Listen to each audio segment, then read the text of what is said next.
The Window.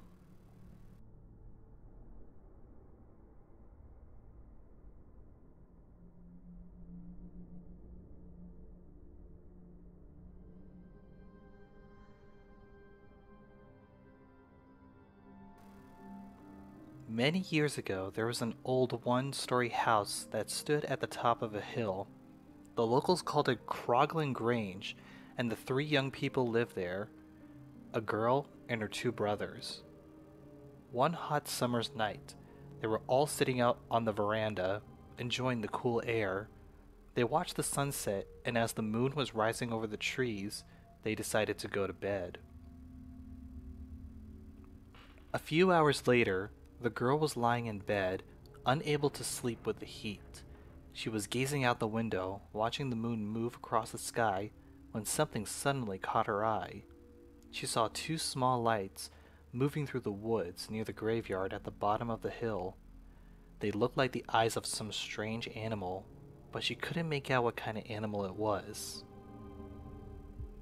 She kept her eyes on the woods, then something stepped out of the shadows, something ghastly.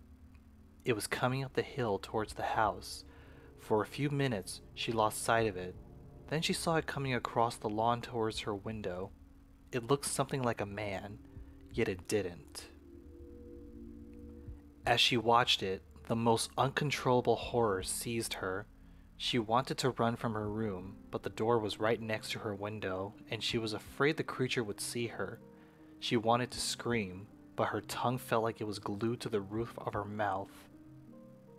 She rushed to the door, but before she could open the lock, she heard a scratch, scratch, scratch at the window. When she turned around, she saw a hideous shrunken brown face with flaming eyes glaring in at her. She tried to scream, but she was so frightened she couldn't make a sound. The creature broke a pane of glass in the window, then it reached in with the long bony fingers, unlocked the window, and crawled inside. The girl tried to escape, but the creature caught her by the hair. It dragged her over to the bed, then pulled back her head and sank its teeth into her throat. She let out a blood-curdling scream and fainted. When her brothers heard her scream, they rushed to her room, but they couldn't get in because the door was locked. By the time they managed to break down the door, the creature was gone. Their sister was lying unconscious on the bed, bleeding from the wound in her neck. While one of her brothers grabbed a towel and tried to stop the bleeding, the other took off after the creature and chased it down the hill. The creature fled through the moonlight, taking enormous strides, and soon he lost sight of it near the graveyard. The brother went back to the house to see if he could help his sister. The girl was scared and badly hurt, so they took her to the hospital where her wound was disinfected. The doctor put a band-aid around her neck, and she had to stay in the hospital for a few days. Gradually, she began to heal, and the doctor said she was well enough to go home. The brothers reported the incident to the police, but they couldn't figure out what had happened. They said it was probably a lunatic who escaped from the asylum. The brothers didn't want the girl to come back to the house and stay in the same room, but she insisted. After all, she said, lunatics don't escape from the asylum every day.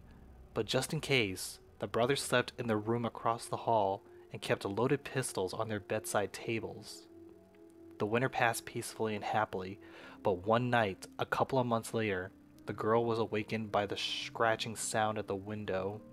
She opened her eyes and saw the same hideous brown shrunken face staring in at her. This time, she screamed as loud as she could. She screamed with all her might, and her brothers grabbed their pistols and came running. The creature took off, but the brothers chased it down the hill. One of them took aim and fired a shot at it, hitting it in the leg. The creature fell over, but it got up and managed to limp over to the graveyard wall. The brothers watched as it scrambled over the wall and seemed to disappear into an old burial vault. The next day, the girl and her brothers went down to the church and demanded that the priest open up the burial vault. Inside there was a horrifying scene. The coffins had been broken open, and bones and rotting flesh were scattered all over the floor. Only one of the coffins had been left intact. When they opened it, there lay the same hideous, withered, and shriveled creature that had attacked the girl. When the priest examined the corpse, he found a bullet in its leg. They did the only thing they knew to rid themselves of a vampire. The priest built a roaring blaze outside the vault. Then, the brothers dragged out the shrunken body and tossed it on the flames. They watched the corpse burn until there was nothing left but ashes.